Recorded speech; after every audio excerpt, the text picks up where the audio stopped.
Welcome back to the deep dive. So today, we're trying to figure out something that feels like a real paradox in modern life. This magnetic pull towards living in cities. Even though we all know the downsides, right? The rent, the crowds, the constant stress. Yeah, it's a huge tension. Right. And that's exactly what our source material digs into today. We're doing a deep dive into the sort of cultural, the economic forces that are driving this, massive move towards cities globally. Okay. And our mission really, for you listening, is to boil down the why. Why migrate to the city? What are the real trade-offs people are making? And maybe track how the whole idea of a successful city life seems to be changing pretty fast. Right. Okay, so let's unpack that. And I think we have to start with what feels like the core puzzle, the immediate thing. Yeah. Why do millions, literally millions, go to cities looking for connection, for community, and yet urban loneliness is like a real recognized thing now? It's weird, right? So close, yet so lone. It is weird. And that irony, I think it's fundamental if you want to understand city living. People move there hoping for connection, but what the city really guarantees is just proximity. Lots of people nearby. Okay, just closeness. Yeah, closeness. But proximity without, actively doing something about it, that often ends up feeling like deep isolation. Think about if you move from a small town, you trade this built-in community for maybe 3 million strangers. Wow. You've got to build everything. Your friends, your routine, everything from scratch. Yeah. Actively. Okay, so why put up with that? That initial social hurdle. Let's talk about the main draw, the first thing everyone mentions. Opportunity. Right. Cities get called these powerful magnets, don't they? Yeah. Because they just cram so many jobs, schools, creative scenes into one small area. That density is absolutely key. It's where you go to chase maybe really specific dreams. Where else are you going to find a giant global company HQ literally next door to some tiny experimental art space? Yeah. And then maybe a super specialized language school just around the corner. That whole ecosystem, that mix of business and art and learning, it means you don't just find a job. You might find a whole career path. And the people doing similar things. And your peers, exactly. Right. The people who push you, who get what you're doing. And it's not just the hard economics of it, the jobs. It's the feel, the atmosphere. Our source material kept using this word, the buzz. Ah, the buzz.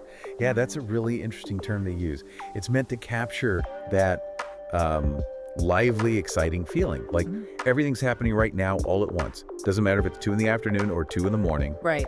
It suggests constant motion, possibility, things happening unexpectedly, and that feeling of maybe missing out if you're not there. Oh, FOMO. Classic FOMO, yeah. That's often what keeps people wanting to live right in the thick of it. But hang on, let's add a little nuance. Is that buzz always a good thing? I mean, is the buzz of a, nonstop financial district with traffic horns the same as the buzz of a cool local market?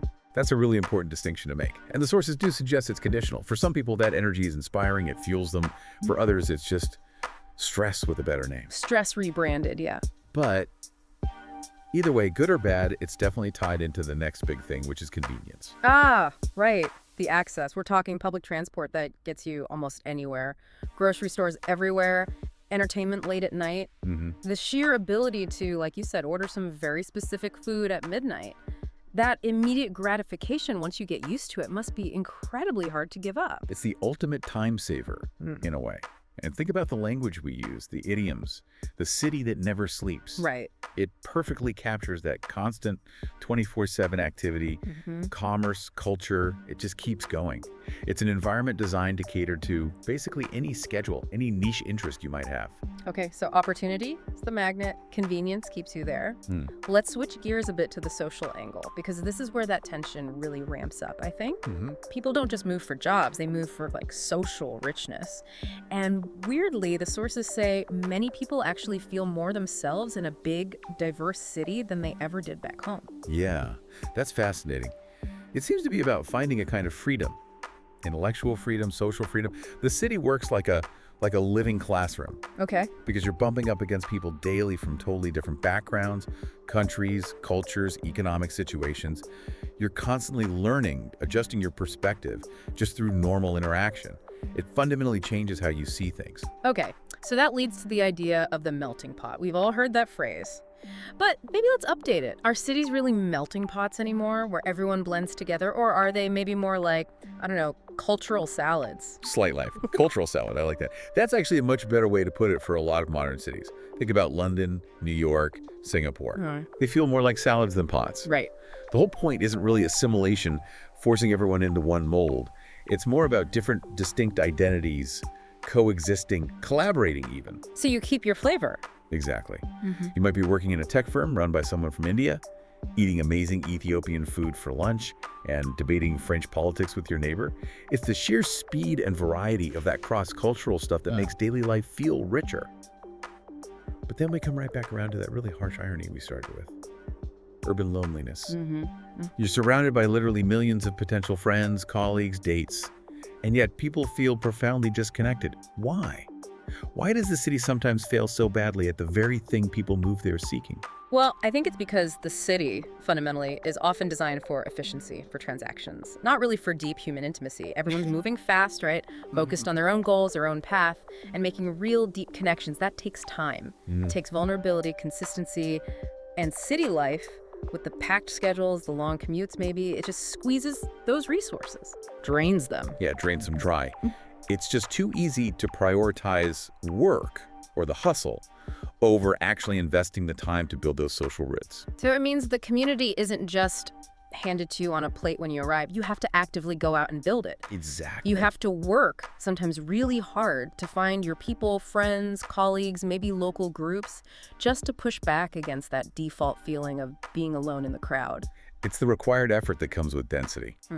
The city gives you the raw material, the population, but you have to consciously turn those millions of individuals into your supportive community. Right. And if you don't make that conscious effort, then yeah, the city can just be an incredibly busy, stimulating place where you happen to be quite lonely. That effort you just described, building community, always striving for connection, honestly, it sounds exhausting. It can be. Which makes me wonder about the real cost, beyond just the emotional toll. So let's maybe transition there. Time for a reality check, because city life is definitely, as the saying goes, not all sunshine and rainbows. No, absolutely not. And we have to start with the money, the financial burden. It's almost always the number one complaint you hear. Rent, yeah. Transport, eating out, just everything. It adds up so fast that the sources suggest a lot of city dwellers feel like they're basically just working to afford to stay there. Right, just treading water. Not necessarily getting ahead or saving or thriving in a broader sense. Just affording the postcode. And we're talking huge sacrifices sometimes, aren't we? People accepting much smaller living spaces, sometimes ridiculously small, just to be in the right location. Definitely. You pay a massive premium for proximity. And that often means your rent takes up a huge chunk of your income, maybe a dangerously high ratio, leaves very little wiggle room if something goes wrong. Yeah, no safety net. And don't forget the sort of hidden costs, like the opportunity cost of all that time spent commuting. Even if you've got great public transit, an hour crammed on a subway, shoulder to shoulder, that's dead time. Time you could have spent relaxing, sleeping, or maybe investing in building that social network we were just talking about. Which leads straight into the psychological cost, doesn't it? The sheer pace, the stress. It's the background noise that never quite stops. The crowds you're always navigating. Just the constant sensory input. You're always processing things, dodging tourists, figuring out turns, hearing sirens. It's constant low-level alertness. And that pressure, that nonstop environment, is what fuels what the sources call burnout culture. Oh, okay. Tell us about that term. Well, burnout culture describes how city life often pushes people to feel like they have to be constantly on. Always hustling, always productive. Right. And a deep insight here is that because you're surrounded by other ambitious, competitive people, one person taking a break can feel like someone else getting ahead. Oh, interesting. So resting, slowing down, it can almost feel like a professional liability. You end up neglecting that fundamental need to just stop, because the pressure to achieve is right there, visible all around you. Wow. So it creates this kind of vicious cycle then. The city gives you the opportunity you need. But at the same time, it drains away the energy you actually need to enjoy any success you might find. That's exactly it. It's a transaction, really. You get the career boost, the culture, the excitement, but you often pay for it with your peace of mind and definitely with your wallet. Okay, so given all these trade-offs, this constant balancing act, what does this mean for cities themselves, for their future? We've definitely seen this shift, this great rebalancing, especially amplified by the pandemic, right? Yeah, Remote work suddenly proved that being physically in the office wasn't always essential. People started thinking about hybrid options. definitely. And the aspiration now, it seems much more clearly defined. People increasingly want, well, the best of both worlds. Yeah. They want to keep some access to the good stuff. Yeah. The city offers the specialized jobs, the diversity, the high-end culture. But they also want some of the benefits of maybe smaller towns or rural areas, peace, quiet, lower costs, maybe even a garden. And what's really interesting is that cities seem to be listening, or at least reacting. Instead of just fighting this trend, many cities seem to be evolving quite quickly to try and accommodate this desire for more balance. That's right. They seem to recognize that the old model, just relentless stress and super high costs, might actually be pushing valuable talent away in the long run. So what does that look like? How are they changing? Well, the trend in urban design seems to be moving towards creating environments that are consciously greener, smarter, and more community-focused. Okay. And we're seeing actual evidence of this popping up, things like prioritizing walkable neighborhoods, the whole 15-minute city idea, installing rooftop gardens and more green spaces, pushing for electric public transport, creating little pocket parks. So it's about rethinking what urban life even means, moving away from just faster is better, flashier is better. Exactly. Yeah. Shifting towards designs that are more sustainable, more human scale. The goal seems to be building cities where people can genuinely thrive, mentally and physically, not just hustle until they drop. And, we zoom out for a second. It's interesting how the language we use reflects this whole journey. We started off talking about the magnetic buzz and the maybe isolating melting pot. Yeah. Then we defined the problem with terms like burnout culture. And now we're talking about solutions like rebalancing and making cities greener. Our words are mapping the evolution of how we feel about cities. It's a great point. Okay, so to kind of wrap up our deep dive today, the big takeaway seems to be the city. It's undeniably powerful, it's inspiring, it's packed with opportunity, but it demands a really active, conscious effort from you, the individual living there. An effort to manage the stress, keep the costs in check, and maybe most importantly, to intentionally build real, meaningful connections. Absolutely. Which means the ultimate lesson here might not be about where you choose to live, but more about how you choose to live within that place. You have to deliberately carve out calm, find your community within the chaos the city naturally provides. So your individual success depends on your strategy.